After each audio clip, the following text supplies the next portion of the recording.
Dave Abrams. And I'm Kristin Lagana. Welcome to Arundel County Week in Review. In this episode, we'll talk about what we're doing to clean up our rivers and creeks, and we'll meet the new director of the Crofton Chamber of Commerce. But first, making headlines this week. We're all bummed that Shark Week is coming to an end. Oh.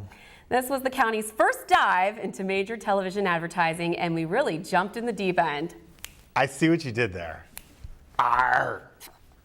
Sharks. Our commercials for Anne Arundel County 311 ran all week alongside Sharknado, Shark Tank, and of course, Jaws. Take a look. Anne Arundel County 311 is a proud sponsor of Shark Week. Download our app for free today. Take a bite out of reporting potholes, ordering a recycling bin, and so much more. We're at your service. Whoa, how about that voiceover, Dave? Finally, I get a little piece of the action. Take a bite. You know, I'm always Shark behind Week. the scenes. I didn't love my voiceover. Oh, well, no one ever likes hearing their own voice, That's but you true. did great. You did Thank great. you, thank I you. liked your emphasis on shark. I just wanted Shark Week. It was great. I Shark thought you did a Week. great job. Thank you. Everyone else agreed. I'll work on that. Now, it's super easy to get our 311 mobile app. You can download it for free on Google Play or in the App Store for iPhone. And as our friend Eric would say, where's the App Store? What, the cloud? Where's the cloud? Where do I find it? What is that? But how about that Shark Week, huh? I know, it's pretty big. Good for us. Everyone loves Shark Week. Next time, we're doing a Super Bowl ad. And then the moon. 2019 Anne Arundel County Super Bowl ad. You know how much money that's going to be, right? We probably couldn't do that. you're If you think back to this year's Super Bowl, and remember that one spot where there was an empty ad space, and we were all like, "Who dropped the ball? Who forgot to put in the creative? Yeah. Woo! Bad, Can you pretty imagine? bad. Pretty bad. Well, last week we had special guest Sergeant Jackie Davis talk about the perfect murder on Discovery ID, and the show premiered last night. Now, no spoilers, Kristin. I won't say a thing. Don't tell me, even though this is based on real events and I could just read the newspaper, don't tell me. I set my DVR. Well, you know who did it, right? I set my DVR and I don't want to hear what happened. Good, you listened to my advice last week. I said you have to DVR this. I can't. Now, just take a look at the trailer so Kristin doesn't let the cat out of the bag.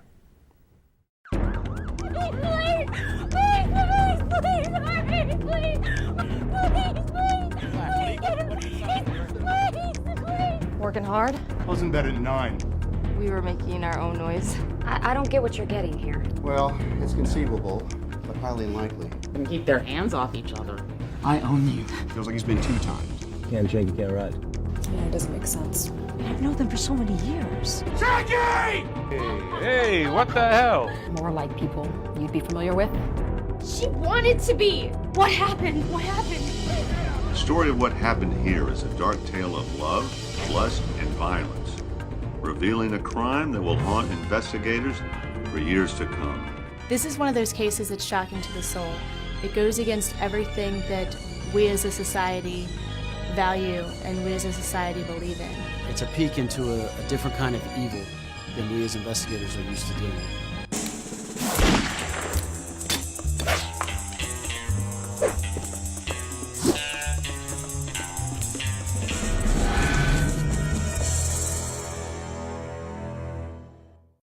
So we both love mysteries. Yes. But when something happens close to home, it's kind of like you're a little more interested in it, right? yeah. Like you have to watch. Yeah. You can't help it.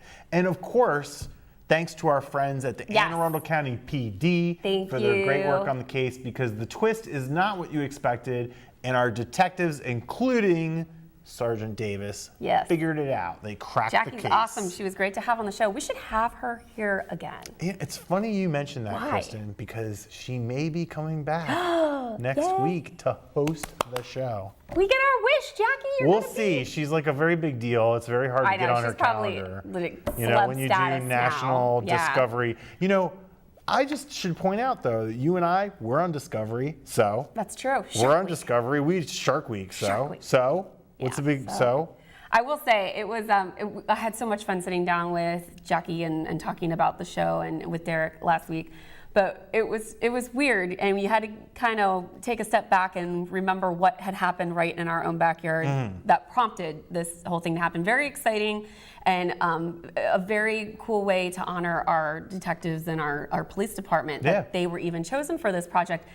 But of course, you still wish it didn't happen at all in the first place. Of course. But yeah, major kudos again. But I mean, I'm one of those people that I watch these shows like all the time. And that's the thing. We as a society, we are just. When it happens in Oklahoma, you're not like, oh, the tragedy. Enamored. You're like, I want to know who did it. It must have been the boyfriend. Yeah, it was definitely J-Lo's boyfriend. You know, Hallmark Hall of Fame. Oh my God. It was J-Lo's boyfriend. He did it. J-Lo's boyfriend totally did it. I know. Well, if you're going to be around Annapolis this weekend, you will certainly not be alone. Tomorrow features 2 really big events that are sure to draw crowds. First, while Dave is sleeping, there will be a triathlon. That's right, the Annapolis Sailors Triathlon. People will start amassing at City Dock at the ripe old hour of 4:30 a.m. Right when you get up. That's when I get up. There you go. Then it's running and biking and swimming. Oh my! Oh yeah, can't wait. This thing has a 20-kilometer bike ride and a 6-kilometer run. So yeah, you know, fun. Yeah. Fun. So I'm gonna put you on the spot. How many miles is in a kilometer? Oh, I don't know. Let's see. Okay, Google, how many kilometers in a mile? 1 mile equals 1.609 kilometers. So just about. So like a third? I don't know math. 1 mile equals 1.609. So how many miles is 20 kilometers? That's like 15. That's going to be about 30 miles. 1.609. Good thing I don't do math. It's a long way, right? It's longer than I'm going to be running in the near future. Yeah. Okay. Yeah. Please continue. Okay. So right after that at noon, folks will run up to Calvert Street right in front of the Arundel Center to watch Annapolis Rising, a 10-hour concert benefit for the victims and families of the Capital Gazette newspapers. Some people aren't going to run because after that triathlon, they're not going to run. I'm guessing you're going to do one or the other. I don't know. Have you ever done a triathlon? Not one. Do you think you can even walk after that? No, probably not. I couldn't. No. The event will feature speakers, tributes, and of course music by Good Charlotte. Good Charlotte's back. Less Than Jake. Nice. Clones of Funk. Yes. Higher Hands. Like them. And Scribe. I like him. Just to name a few. Wow, what a day for the city of Annapolis. Yeah. Like, guys, I hope you're ready for this, because... Talk about parking. Yeah, so I have the parents coming to visit this weekend, and I already made a declaration that, like, we're not going to Annapolis on Saturday. No, they're great events, so people who are going to those events, that's great. I will not be going downtown tomorrow. I'm not doing it. We I'm staying encourage home. you to go downtown. Well, you know, you got to have Support. a ticket. You got to have a ticket to go to Annapolis Rising. Yes. That's at annapolis.gov.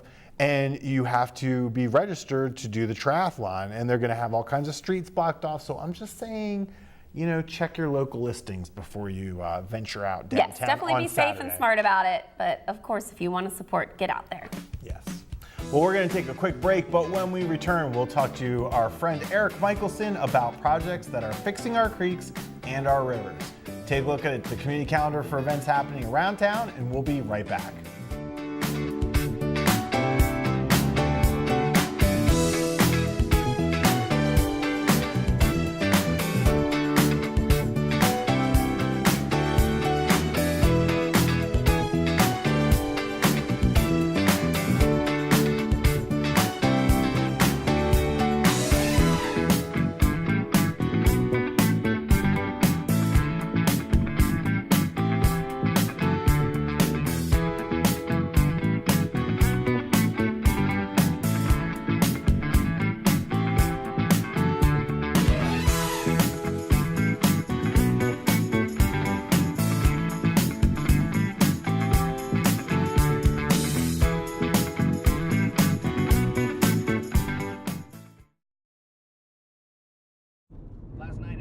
I tried Oxy at a couple of parties.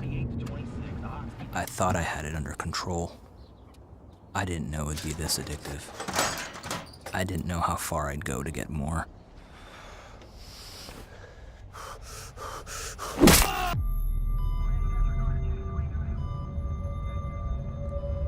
Opioid dependence can happen after just 5 days.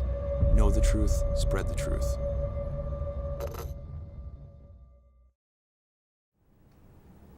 Well, welcome back. Joining us in the studio, one of our favorites, Administrator for the Watershed Protection and Restoration Program, Mr. Erik Michelsen. How's it going, Erik? Good. How are you guys? Good. Are you having a good summer? Yeah, this rain's been a little bit troubling, but it's been pretty good so far. Yeah, sunshine ahead. And you just got back from vacation, right? Yes, I was a week in Bethany Beach. That was very nice. Yeah, I love Bethany. He got back just in time for the rainstorm. Big flooding. Thank you. I did. So 4 years, Erik, 4 years of waterways projects. Talk to us about this kind of work. So it's been an exciting 4 years. We've gotten a lot done. Working with our infrastructure management division in the Bureau of Highways, we've gotten over 475 storm drain and culvert repair projects completed. Our big task within the Watershed program is water quality projects. We've gotten over 96 of those completed in that time frame. We've got about 170 more still in the pipeline. So there's been a lot going on. You may have heard recently we've got a big project getting ready to kick off here in Glen Burnie, which we're very excited about. We talked about it last week on the show. We're really excited about that one. Yeah, so we've got some big projects that I think will get some public attention that will be really nice as well. Yeah, let's talk about the Furnace Creek project. Sure. So the project's about 3,700 linear feet of restoration. A big portion of Furnace Branch right now is a concrete channel that was installed in the middle of the 1960s. It was basically installed to convey stormwater away from downtown Glen Burnie in the homes and then get it out the Patapsco River as fast as possible. And so, in the intervening 50 years or 60 years, the sort of philosophy has changed in terms of how we manage stormwater. And so we're looking to put a restored stream, valley, and wetland through that whole area. And I think it's really going to be spectacular when it's all said and done. That's really cool. Can you kind of explain, just walk us through, and I know I always ask you to do this, sure. But I mean, I still have people, the article in the Capitol about this project, rarely do you see such a strong outpouring of people happy and excited about something. I mean, people are never universally happy, but I noticed that one person commented on there, oh, well, just let it keep cracking and crumbling, and then, what's the problem? Why do you have to do this? So I think people still have a hard time understanding exactly what it is we're doing. So walk us through what you're going to do. Sure. So like I say, the upper 2/3 that reach are basically this concrete channel that, as you say, is falling apart and eventually will completely disintegrate. But water is piping around it. Big flow events are creating areas where chunks of the concrete is scouring, and eventually, if it were allowed to continue to deteriorate, there'd be a lot of erosion in that area, and there'd be that concrete would eventually be sent down where the concrete ends. Where the concrete ends, and also the concrete itself, where it ends, is falling apart, and so that'd be all down toward Route 10. And so what we're going to do, basically, it's kind of an interesting project where we're actually removing the top portion of the upper portion of the concrete, and then grading out, sculpting sort of a wide valley through that upper area that can accommodate the big flows coming from all this impervious surface in Glen Burnie. And then in the next section, we're actually building on top of the existing concrete channel. So we're leaving the concrete channel in place and then building up with this sort of constructed soil medium to continue that same slope down through the valley. And then there's actually an area that's downstream of the concrete that's natural, quote unquote, but that's also degraded, that we're going to be restoring as well. So it's really going to be an interesting project. I think we're going to try to get some drone flights over it while construction's going on. Obviously, lots of photos and videos, but really to give the public a really good sense of what's going on and how involved it is. It's funny because I had posted it on social media somewhere, and somebody else was saying, "Oh, we're trying to do this in LA with the LA River," which obviously that's exactly what I was gonna the Terminator scene. Exactly, every chase in a Hollywood movie is in that what is it, the LA River? It's the LA River, the LA River, which doesn't exist. And you were saying that this was a fix 50, 60 something years ago, and I'm wondering, well, how many other places did this and now are looking to convert, sort of like how this project would go? There's a lot of folks, people in Prince George's County are basically asking us to come out and look at the project when it's under construction because they have similar, essentially, floodways.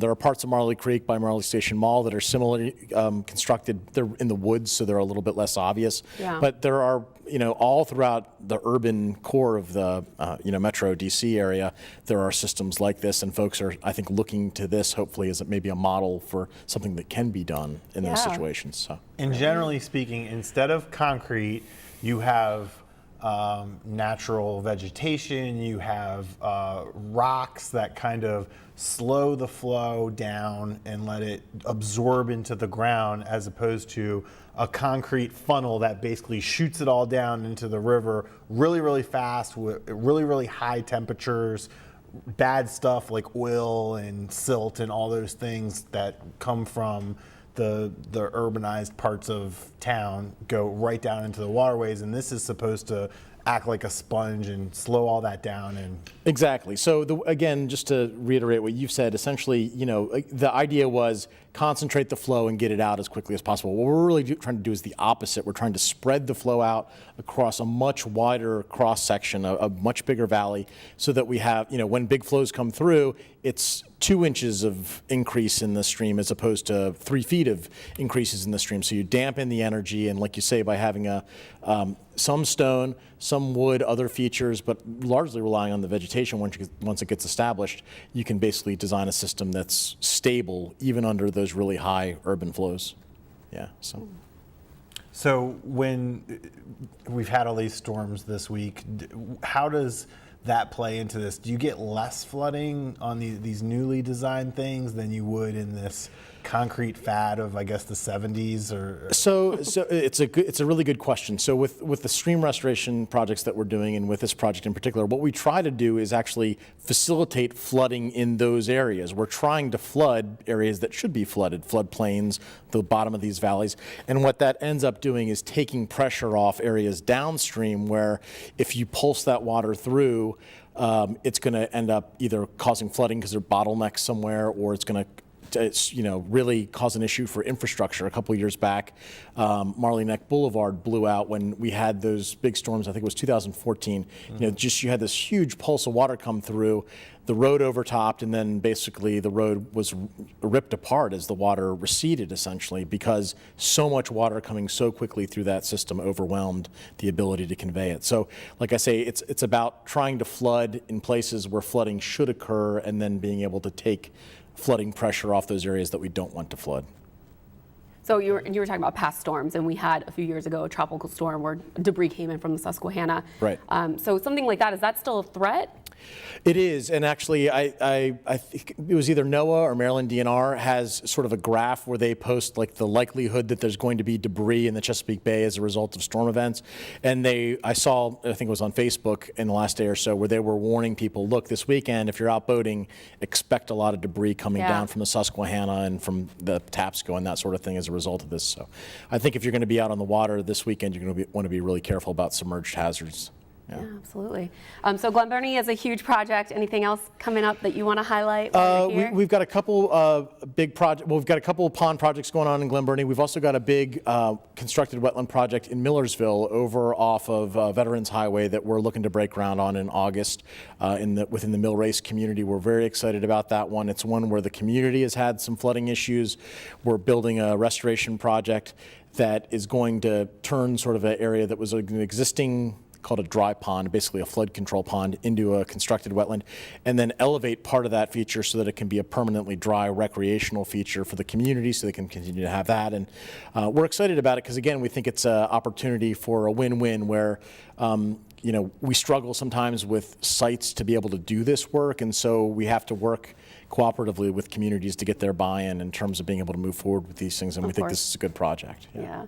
I have to say, definitely proof in the pudding with you guys and your projects. You have the one over at the Harbor Center. Oh, yeah, yeah. I'm there every week. The turtle release was a big success. I can't tell you. I grew up in the area, so I've been Did I familiar. miss the turtle release? Oh, yeah, you missed the turtle release, Dave. Man. But Harbor Center was a pretty big mess, I remember. Jeff Pop at Maryland Was that Chesapeake Trust? Chesapeake Bay Trust. Yeah. Is big into that. He was a big help. He was supposed to tell me to come see the turtle release. I'm going to call you. There were over 100 people there that day. It was crazy, and it was a rainy day. I was surprised. Even after the fact, in the weeks that have followed, I've seen so much wildlife there. It's so pretty now. So it's amazing the work that you guys have done and you continue to do. If people want to follow, I guess the Facebook page is a good way. Yeah, or our website, aarivers.org. But the Facebook page is the best way to keep in touch with what we're up to. Rob Fish, shout out, does a great job of that. You as well. We love Rob Fish. We do love Rob Fish, and it's very exciting, all the work that you're doing. And I love following you guys on Facebook and seeing what's going on with the projects you're doing or what you've already done and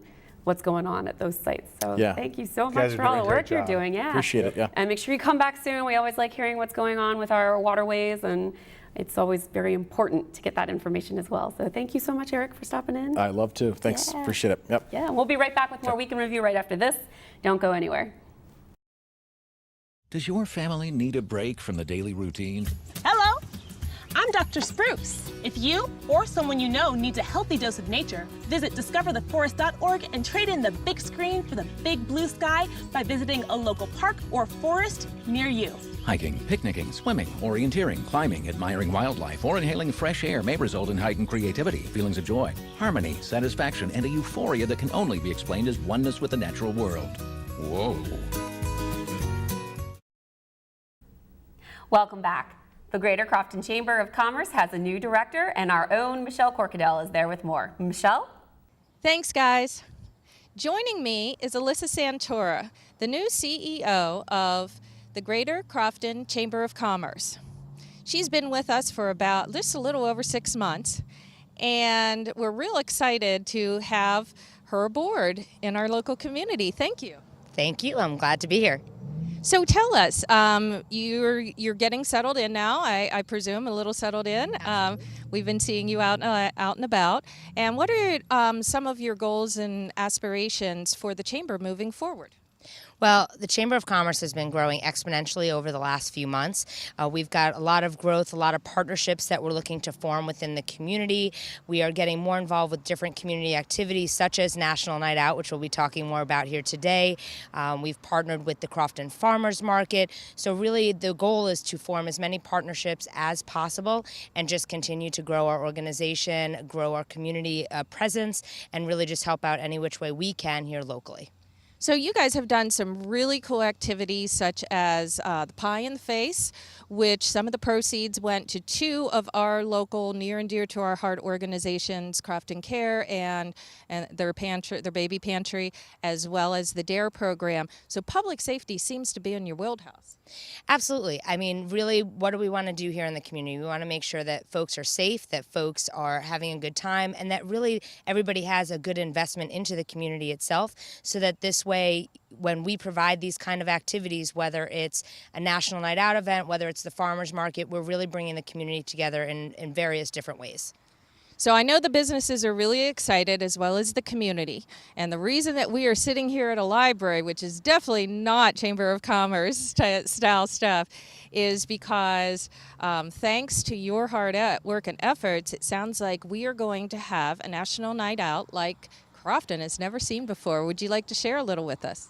Absolutely. So we've got, as always, we have the different government agencies coming out, doing the canine demonstrations, but we really wanted to enhance that a little bit more this year, bring even more of a festival type feel to it. We've got more businesses coming out, different local kids gyms, so that this way there's a more interactive component. We'll have really just a DJ out here, which I know there's been in the past some music. We're going to have a free photo booth. We're just going to have a lot of different activities that you haven't seen before. And of course, like any other National Night Out, everything is free. So it's a great opportunity to come see your neighbors, get involved a little bit more in the community, and also really just have a chance to discover, what National Night Out is all about, which is National Night for Safety and coming out and really being involved here locally in the community. Well, I think public safety has been on everyone's minds, especially most recently in this area. And I know that our businesses, as I mentioned, are so excited and are sharing that with us because of their newly founded participation and partnership. Could you share a little bit about who else is going to be here and how that all works for folks? Yes, so we do have the different government agencies, but places like Roly Polies will be here. We have Higgins and Friends Pet Sitting will be out here doing some activities with the families. We've got Target, as always, as the national sponsor that'll be doing hot dogs. They'll have bags to give away. Pongo's Interactive, which is Coder Kids Club. It was formerly Coder Kids Club, now Pongo's Learning Lab, is actually our presenting sponsor here locally. And they do so many wonderful activities for the kids, anything from coding to making slime. They really try to do everything they can for these kids locally that is just an enhancement and learning. I mean, she does a ton with the STEAM program here locally and wanted to get involved more so with National Night Out, so this was their opportunity to really enhance the program for us. So National Night Out, just so our folks know, is an opportunity for the community to come together to make a public statement, as it were, to everyone that Crime has no place and no business being in this community. And I know Crofton has had its share over the years of tales of woe as it relates to crime. And we want to keep our communities safe. So they're as you mentioned, the K-9 units. We got usually our fire departments there. The kids are going to have a chance to interact with all those and all that equipment, and it is just so much fun. One last note is, can you give us the details of the event so that everybody can make sure you mark your calendars? Yes, it's August 7th from 5 to 8 p.m. It'll be here in the library parking lot. We already have over 30 different organizations and vendors signed up, so it should be a massive event for that evening. It is rain or shine. We're hoping for better weather than unfortunately came in last year, but we will be out here with those various activities. And again, like I had mentioned before, everything's completely free, so every activity, food, drinks, everything that you can see out here that evening. We're even going to have a tow truck that the kids can explore a little bit with a little mini touch-a-truck event. So we're really looking forward to seeing everybody that evening. Well, I personally am looking forward to it, and I think it's going to be a great event because that parking lot is going to be packed to the max. And so we want to do, of course, remind everyone to be safe, and if there's no parking available and you choose to park in the residential community, to please be respectful of that community as well as the numerous amount of pedestrians that we anticipate. Thank you so much, Alyssa, and we're looking forward to working with you and partnering with the Chamber on so many more events such as this. And thank you for all you do. Well, thank you, Michelle. I really appreciate the opportunity. Back to you.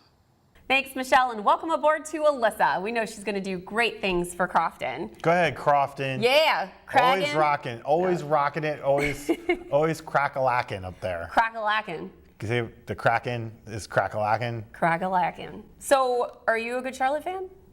I dabble in the good Charlotte. Charlotte. And I'm a little aged, so you know that's my time zone a little bit. It makes me think of HF Festival. Yes. Yeah, which were always a good time. In fact, this weekend is going to be the very last Warp Tour at Meriwether. No way. Yeah. So because Meriwether's going away or Warp Tour's going away. Okay. So got me thinking. Ultimate Warp Festival. Tour. Oh my gosh, Kristin, that is. Who did you put on? Oh my god. Well, I thought you were going to ask which one is the Ultimate Festival. Which one's the Ultimate Festival? Which one's easier for you to answer? If you were going to throw a festival or a benefit concert, who would you put on there? I have a special place in my heart. Now, HF Festival was very cool. There's definitely a lot of nostalgia with that. Oh, yeah. But I got to go with Lollapalooza. I mean, Lollapalooza was, it was invented when I was in high school, and I went to several of them. I went to them in really cool locations. Like I went one year and I saw the Beastie Boys at, was it Randall's Island in New York? Yeah. Amazing. They had like a turntable stage, and that was when they did their instrumental album. So they did like some rap songs, and then like they did this thing, and the whole stage started rotating. Oh, no and way. There they are playing their instruments, and you're like, what is this? What just happened? And they were so good. Those guys could play instruments. They're awesome. Like they're really good. Awesome. And then the other one was I went to Lollapalooza in Chicago, and I saw Jane's Addiction in Grant Park.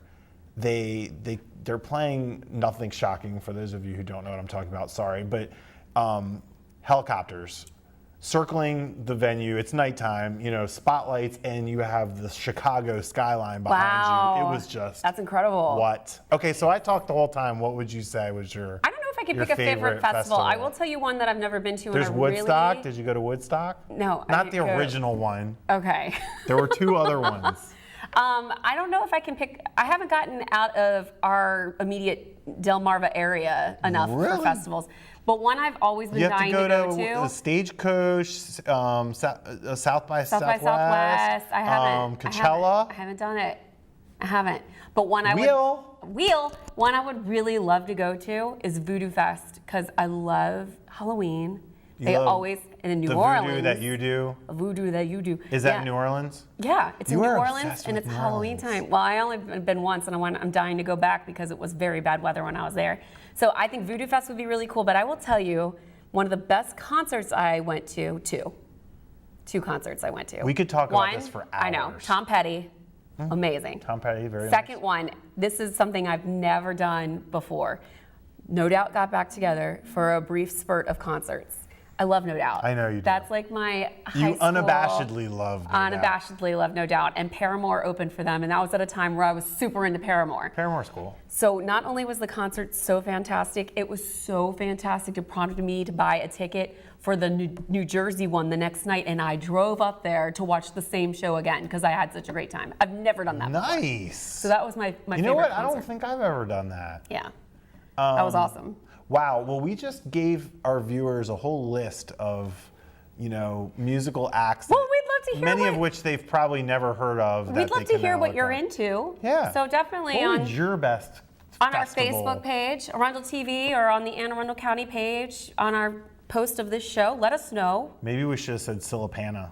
Or Silipana. What's East Puerto Rockin'. East Puerto Rockin' is always great. East Puerto Rockin'. And always very hot. Yep. There's the Nextival now, which is in Annapolis. Nextival, yes. Yep. So there's a lot to choose There's from. a lot of really good ones. So let us know what your favorite festival is, or if you were putting together a festival, who your dream list of artists would be. So Tom Petty, best concert you've ever been to? One of the best concerts I've ever been to. Tom Petty. I saw him play with Heart. That's pretty cool. No Vance I would have a hard time coming up with the best. Ann Wilson. I'm gonna have to go with Prince, but there's. Oh, I've never seen Prince. Beastie Boys was actually amazing. I've been to 2 Prince I have concerts. seen Beastie Boys. So been to several Beastie Boys concerts. Yeah, of course you have. And theirs are very cool. I can remember back in 1995, Kristin, Patriot Center. What I would have loved to have heard is when you went to to maybe the Shindig Festival and saw one Kristen Lagana open for a Joan Jett, or any concert that I've ever played. I was not there. Dave. I think I had a legitimate excuse. I can't remember what it was, but it must have been legitimate. Whatever. But I was very proud of you that you got to play alongside your idol, Joan Jett. Pretty amazing. Smoking in the boys' room. Joan Jett is also an amazing concert. I love rock and roll. Dun, dun, dun, dun. Okay. Well, that wraps up this week's edition of Week in Review. You can watch this episode and archive episodes online anytime on Facebook or YouTube by searching for Arundel TV. And certainly our thoughts and prayers again are with our friends at the Capital Gazette, and we hope that this festival tomorrow can provide them with a little bit of happiness and a little fun to break up the definitely the more hurt community from it. support. So please tune in again for next week for more highlights and news from around the county, and we'll see you next time.